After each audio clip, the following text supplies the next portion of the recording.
नमस्कार दोस्तों, मैं मंटू गिरी फिर से आप सबके साथ, आप सबके पास।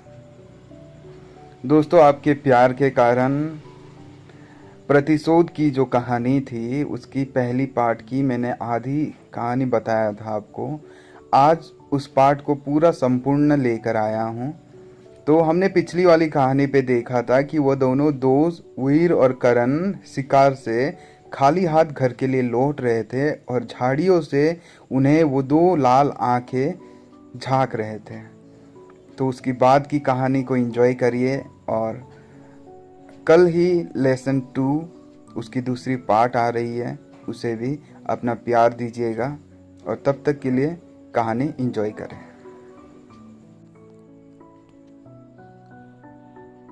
मीरपुर राज्य के उत्तर दिशा में मौजूद नागभूमि राज्य की राजधानी नागानगर के आसमान में काले बादल छाए थे और हल्की बूंदों की बारिश जमीन पर गिरते हुए नगर के रास्ते पर मौजूद मिट्टी को कीचड़ में बदल रहे थे।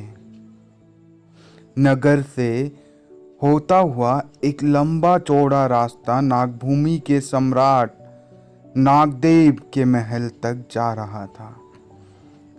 काले रंग के पत्थरों से बना एक विशालकाय महल, जिसके द्वार पर आसमान को चूमती दो सैनिकों की प्रतिमा महल की शोभा बढ़ाने का काम कर रही थी और महल के चप्पे चप्पे पर नागदेव के सैनिक काले रंग के लिवाज में लिपटे अपने हाथों में हथियार लिए पहरा दे रहे थे। महल के अंदर मौजूद नागभूमि का सम्राट नागदेव अपने सिंहासन पर नाग की आकृति वाला ताज पहने शान से बैठा था और वह अपने सामने एक शख्स को घुटने पर देख रहा था। शख्स घुटने पर था और उसके हाथ पीछे की ओर रस्सियों से बांधे थे।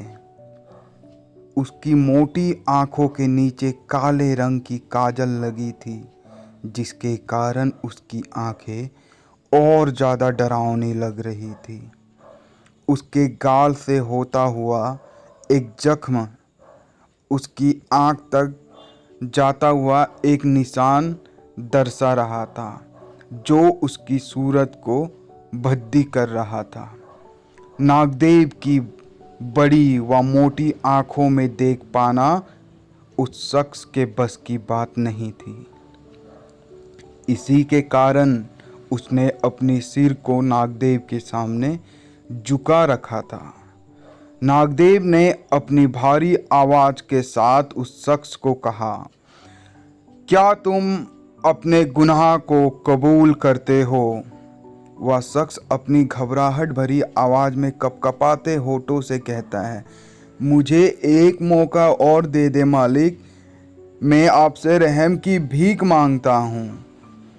नागदेव कुछ कहता उससे पहले ही नागदेव के दरबार का द्वार खुलता है और उस द्वार से वही कन्या आती है जिसका सामना कुछ देर पहले कर्ण और वीर से हुआ था, लेकिन अब उसके शरीर पर काले रंग का चोला नहीं था। चोले की जगह गहरे हरे रंग का सुंदर लहंगा था, जो उसकी सुंदरता को दोगुना करने का काम कर रहा था। उसने उस शख्स को घुटने पर देखा और नागदेव से कहा, ये कौन है पिताजी जो घुटने पर बैठा है?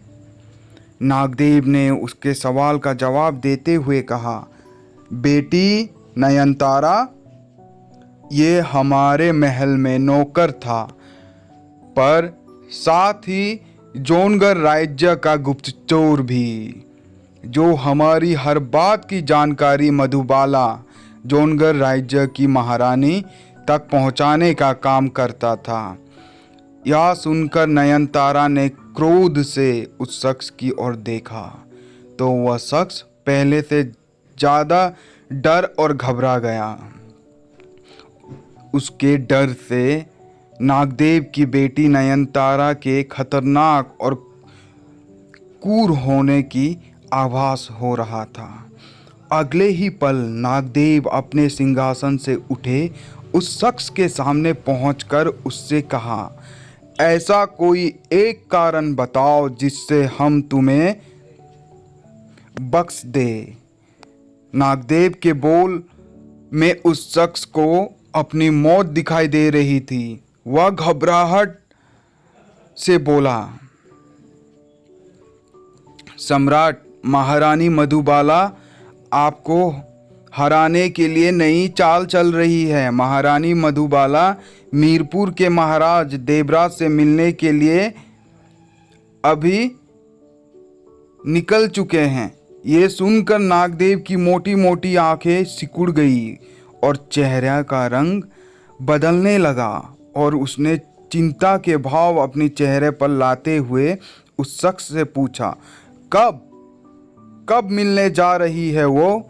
उस शख्स ने तेजी से जवाब दिया, शायद महारानी का काफिला जोनगढ़ से निकल चुका है सम्राट। महारानी मधुबाला की जानकारी नागदेव को देकर वह समझ रहा था कि वो अब नागदेव का कहर से बच गया, लेकिन अगले ही पल नागदेव की बेटी नयनतारा अपनी हाथों से अपनी शक्ति उत्पन्न करती हुई उस शख्स की सिर पर अपना हाथ रखती है, जिससे कुछ ही पल में उस शख्स का शरीर उसकी चीख के साथ इंसानी मांस से राख में तब्दील हो चुका था। और इसके बाद नागदेव ने उसकी राख को देखकर कहा, क्षमा करना, हमें तुम्हें जरूर बख्श देते, पर हमारी बेटी अपने दुश्मन को कभी क्षमा नहीं करती। नागदेव अपनी सिंहासन पर फिर से जाकर बैठे और हंसते हुए कहा, मुझे हराना इतना आसान नहीं मधुबाला।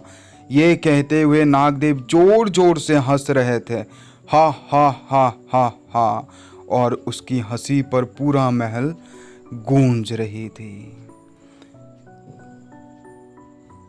तो दोस्तों, ये पहली मुलाकात की पाठ यहीं पर ख़त्म होती है। कल आता हूँ दूसरा अध्याय लेके। तब तक सब्सक्राइब करें, लाइक करें और अपना प्यार मुझ पर बनाए रखें। शुक्रिया, ख्याल रखें अपना। मिलते हैं बहुत जल्द।